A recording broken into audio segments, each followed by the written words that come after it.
Vaste domaine colonial situé dans les hauteurs de Saint-Paul, cette ancienne demeure appartenant à de riches propriétaires créoles, les époux Henri-Paulin Panon des Bassins et Marie-Anne-Thérèse Ombline, fut construite de 1775 à 1788.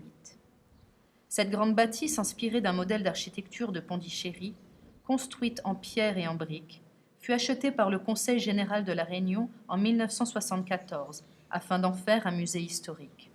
Sur 2 niveaux, l'étage où se trouvaient anciennement les chambres et cabinets accueille aujourd'hui des expositions temporaires diverses, alors que le rez-de-chaussée évoque le cadre de vie d'une riche famille créole par ses meubles habilement façonnés, que l'on découvre d'une pièce à l'autre. Le domaine est également constitué d'autres bâtiments qui témoignent de l'organisation sociale de cette ancienne concession. À droite du musée figure le pavillon en bardeau, appelé dans la tradition familiale pavillon des célibataires. Cette case créole typique était autrefois une annexe de la maison. Elle est un exemple d'architecture traditionnelle, toiture et façade recouvertes de bardeaux. Aujourd'hui, elle permet d'accueillir de nombreux visiteurs, des expositions temporaires, ainsi que des projections de films. Respectant la tradition insulaire, la cuisine se trouve à l'extérieur de la maison pour éviter les risques d'incendie et les désagréments de la fumée. Les repas se préparaient au feu de bois dans l'âtre de la grande cheminée. Dans l'enceinte de la cuisine sont présentés de nombreux ustensiles domestiques fabriqués en divers matériaux. Moulin à maïs en pierre de lave, marmite en fonte, pilon et mortier en bois, ustensiles en cuivre et en laiton. Ce bâtiment modeste à l'architecture sobre abrite l'ancien hôpital des esclaves.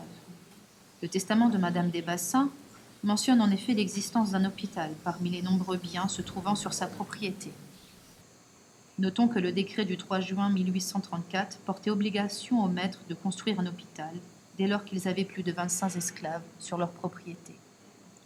Leurs noms, âge, fonction et origine ethnique ont ainsi été sérigraphiés sur la pierre. Là, il marche le bon nom des esclaves de Madame des Bassins, les prénoms.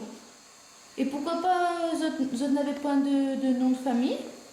Non, c'est quand l'esclave était affranchi, là, il donne un nom. Alain, guide du musée depuis plus de 15 ans, me révèle que seuls les esclaves affranchis avaient droit à un nom de famille et me retrace la généalogie de 2 d'entre eux.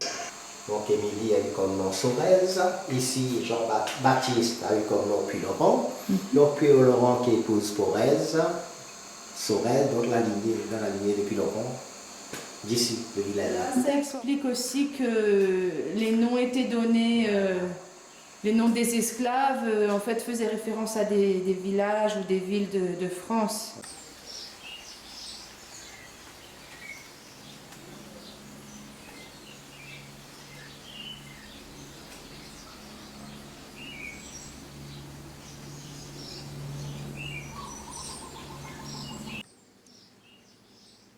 Au sud de la propriété, telles d'antiques fortifications, s'imposent les ruines de l'usine à sucre, édifiée à partir de 1825, et dont les portes se sont définitivement fermées en 1920.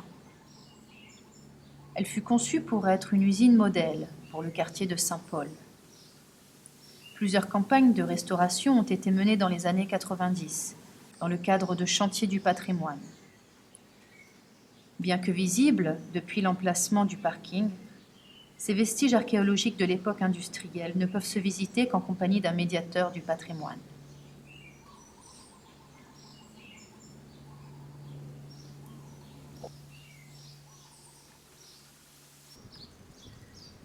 Séparé du musée par la route départementale, l'édifice domine le paysage à l'est et présente une architecture tout à fait originale. La chapelle est en forme de rotonde, coiffée d'un toit à pans très effilés, ce qui lui a valu son appellation commune.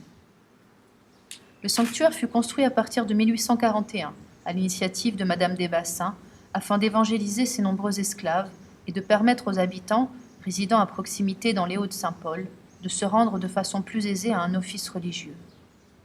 À l'intérieur se trouve la tombe de son ancienne propriétaire, immortalisée dans le marbre sous le nom de Seconde Providence.